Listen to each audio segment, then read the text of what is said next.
अगर आपको लगता है कि आप चार्ट पर जो देख रहे हो वह सब रियल है, तो मेरे दोस्त आप सिर्फ मार्केट मेकर्स की कठपुतली बन के रह जाओगे। चार्ट में आपको सिर्फ वही चीज दिखाई देगी जो इस दुनिया के कुछ शाने लोग आपको दिखाना चाहते हैं। हकीकत यह है कि हर एक कैंडल की कहानी पहले से लिखी जा चुकी है। ये बिटकॉइन का 5 मिनट का चार्ट है। प्राइस थोड़ा कंसोलिडेशन होने के बाद ब्रेकआउट देता है, जिसको देखकर कुछ बायर्स बाय करेंगे। लेकिन कुछ समझदार बायर्स यहां पर डायरेक्ट ट्रेड नहीं करेंगे। वो लोग वॉल्यूम को देखना पसंद करेंगे, और ब्रेकआउट कैंडल का वॉल्यूम भी हाई है। यह रियल ब्रेकआउट हो सकता है, ऐसा समझकर स्मार्ट बायर्स भी यहां बाय कर लेंगे। लेकिन अभी भी मेरे जैसे लोग रिटेस्ट का वेट करेंगे।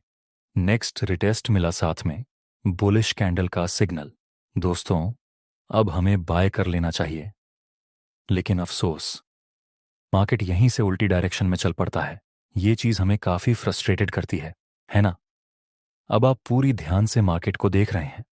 अचानक बाइंग प्रेशर आता है और प्राइस ने इस ट्रेंड लाइन का ब्रेकआउट दिया, रिटेस्ट किया। यहां जिसने बाय किया और लॉस हुआ था, वही बायर्स यहां फिर से बाय करेंगे, ये समझ के कि पहले हुए लॉस को मैं रिकवर कर लूं। लेकिन ये ब्रेकआउट भी सिर्फ और सिर्फ एक ट्रैप था दोस्तों।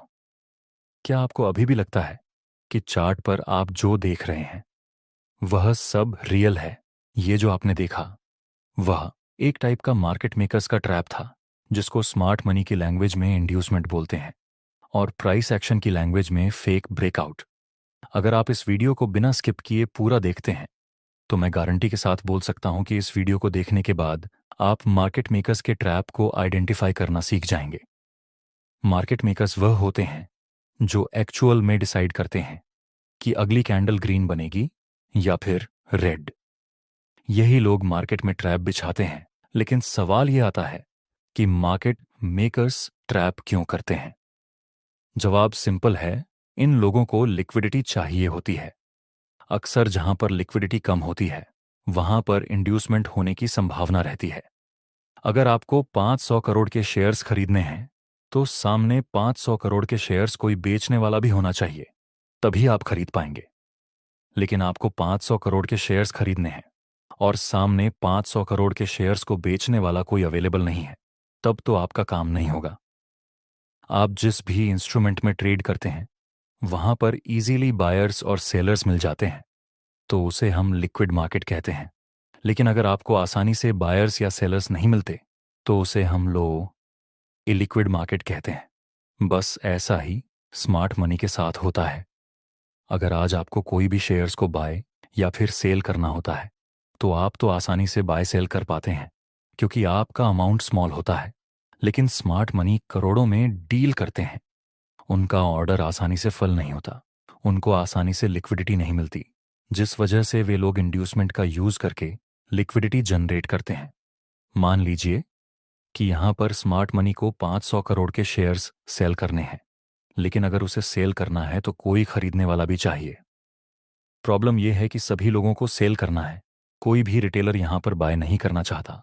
तो स्मार्ट मनी क्या करेंगे? वे लोग हल्का सा इस जोन का ब्रेकआउट करवा देंगे। यहां पर जो सेलर्स बैठे थे, उनका स्टॉप लॉस तो हिट हो गया, ऊपर से इस ब्रेकआउट को देखकर फ्रेश बायर्स भी एंट्री करेंगे।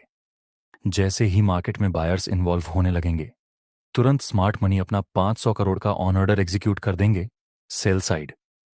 एक्चुअल में यहां पर स्मार्ट मनी यही चाहते थे कि लोग इस ब्रेकआउट को देखकर बाय करें, ताकि वे लोग 500 करोड़ का सेल कर सके। ये था इंड्यूसमेंट, यानी फेक ब्रेकआउट। लेकिन आपको इसके जाल से बचना कैसे है, उसके लिए मैं आपको अलग अलग मेथड सिखाऊंगा, जिसको यूज करके आप स्मार्ट मनी के इंड्यूसमेंट से बच सकते हैं। मैं आपको पूरी प्रोसेस समझाना चाहता हूं, इसलिए सिर्फ एक दो मेथड का यूज करके आप यह मत समझ लेना कि अब तो मैं स्मार्ट मनी के ट्रैप को समझ लूंगा। आपको पूरी प्रोसेस ही सीखनी होगी, जिसमें आपका पहला स्टेप है कैंडल का बिहेवियर। अगर आप सिर्फ कैंडल को ध्यान से देखेंगे, तो कैंडल का बिहेवियर आपको काफी कुछ बता देगा कि मार्केट में क्या हो रहा है। पर जरूरी है कि आप अपने इमोशंस को साइड में रखकर कैंडल को देखें। एग्जाम्पल के लिए, इस सपोर्ट को प्राइस ने एक बहुत ही पावरफुल कैंडल के साथ ब्रेक किया।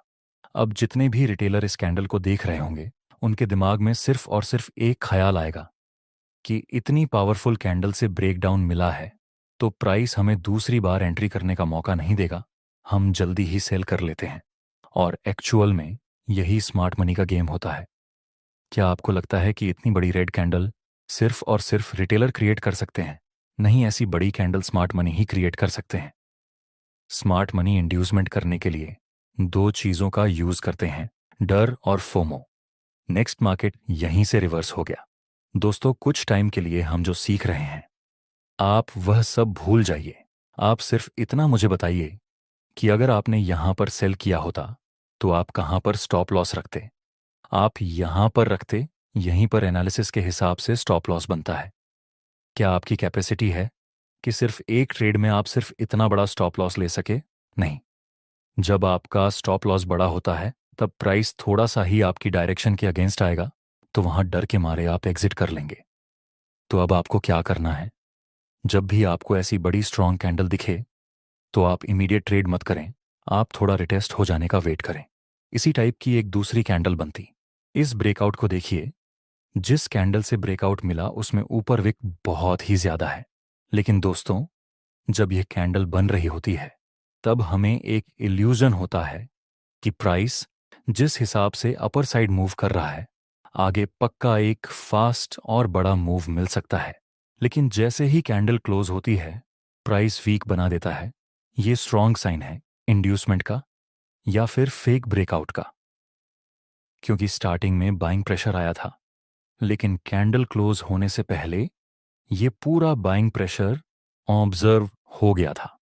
इसीलिए जब भी आपको इस तरह से ब्रेकआउट मिले जिसमें अपर वीक बहुत ही ज्यादा बड़ी हो, आप समझ लेना वह एक इंड्यूसमेंट हो सकता है और आपको वहां पर ट्रेड नहीं करना चाहिए।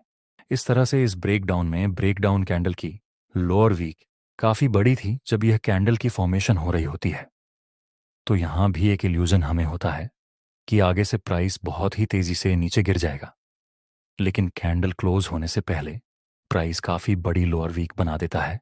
सेलिंग प्रेशर बिल्कुल इस कैंडल में था, लेकिन यह सारा का सारा सेलिंग प्रेशर ऑब्जर्व हो गया। यह भी इंड्यूसमेंट का ही एक सिग्नल है। यहां पर आपको सेल नहीं करना चाहिए। इस पहले स्टेप में हमने दो चीजें सीखी।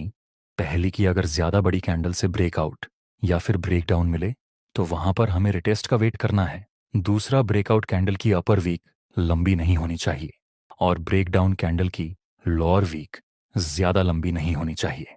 अब हम दूसरे स्टेप को समझते हैं। मैं आपको फिर से बता दूं दोस्तों, हमें यह सारे स्टेप को कंबाइन करके इंड्यूसमेंट को आइडेंटिफाई करना पड़ेगा। आप सिर्फ कैंडल की साइकोलॉजी को देखकर इंड्यूसमेंट आइडेंटिफाई नहीं कर सकते। कैंडल हमें बहुत कुछ बताती है, लेकिन सिर्फ कैंडल के दम पर ट्रैप को समझना थोड़ा मुश्किल रहेगा। दूसरा स्टेप है स्टोकास्टिक इंडिकेटर। दोस्तों, फेक सिग्नल को पकड़ने के लिए स्टोकास्टिक से बेहतर शायद ही कोई दूसरा इंडिकेटर होगा। RSI का भी आप यूज कर सकते हैं, लेकिन RSI हमें उतनी सटीक इंफॉर्मेशन नहीं बताता जितनी स्टोकास्टिक बताता है। इसे यूज करने के लिए हमें सिर्फ दो चीजों को ध्यान से देखना है।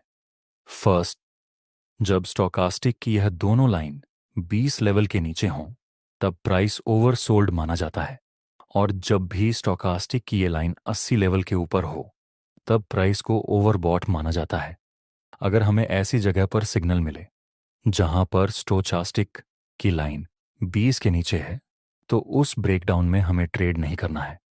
और अगर हमें ऐसी जगह पर ब्रेकआउट मिले जहां पर स्टोचास्टिक की लाइन 80 लेवल के ऊपर हो तो वहां भी हमें बाय नहीं करना है। एग्जाम्पल के लिए, अभी अभी इस जगह पर हमें ब्रेकडाउन देखने को मिला। ये इंड्यूसमेंट है या रियल सिग्नल?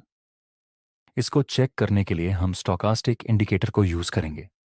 यहां आप देख सकते हैं स्टोकास्टिक की ये दोनों लाइन 20 लेवल के नीचे हैं, मतलब कि अभी प्राइस ओवरसोल्ड है तो इस जगह पर हम सेल नहीं कर सकते। नेक्स्ट आप देख सकते हैं यही से प्राइस रिवर्स हुआ था। दूसरा एग्जाम्पल, प्राइस हायर हाई और हायर लो की फॉर्मेशन में मूव कर रहा है। फिर से रेजिस्टेंस का ब्रेकआउट मिला।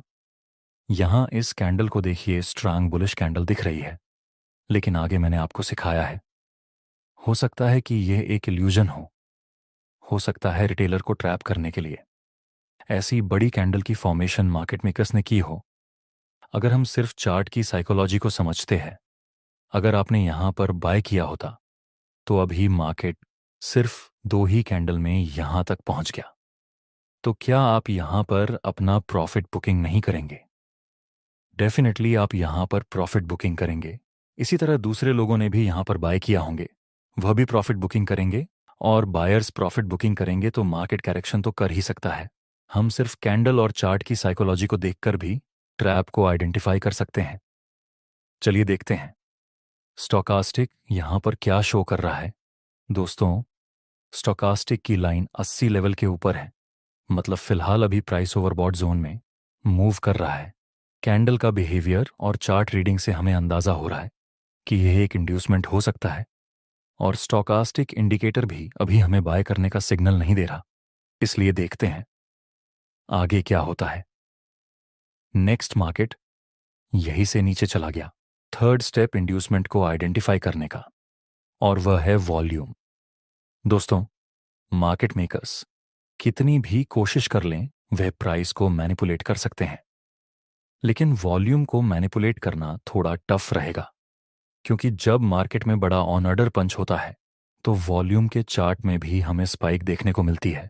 लेकिन अगर प्राइस ब्रेकआउट दे रहा है लेकिन वॉल्यूम में स्पाइक ना आए, तो ऐसी स्थिति में हमें सोचना चाहिए कि यहां कुछ तो गड़बड़ है।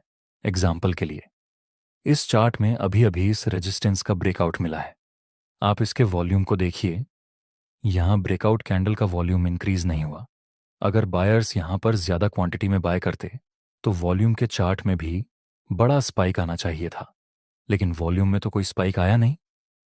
तो हो सकता है कि यह एक तरह का इंड्यूसमेंट हो। जब भी ब्रेकआउट मिले उस वक्त ब्रेकआउट कैंडल का वॉल्यूम हाई होना चाहिए, तभी आप ट्रेड कर सकते हैं। नेक्स्ट, कुछ टाइम प्राइस कंसोलिडेट होकर रिवर्स हो गया। दूसरे एग्जाम्पल को देखिए, अभी अभी इस रीसेंट सपोर्ट का ब्रेकडाउन मिला, वह भी बहुत ही स्ट्रॉन्ग कैंडल से। लेकिन ब्रेकडाउन कैंडल का वॉल्यूम इंक्रीज नहीं हुआ। अगर यहां पर ज्यादा क्वांटिटी में सेलिंग हुई होती, बहुत ही हाई लेवल पर लोगों ने बाय किया होता, तब तो वॉल्यूम के बार में स्पाइक इंक्रीज होनी चाहिए थी, लेकिन ऐसा नहीं हुआ। तो हो सकता है कि यह एक इंड्यूसमेंट हो और फिर मार्केट यही से रिवर्स हो गया। तो दोस्तों, ये 3 स्टेप को कंबाइन करके आपको इंड्यूसमेंट को आइडेंटिफाई करना है। अगला वीडियो आपको किस टॉपिक के ऊपर चाहिए, हमें कमेंट में बताएं।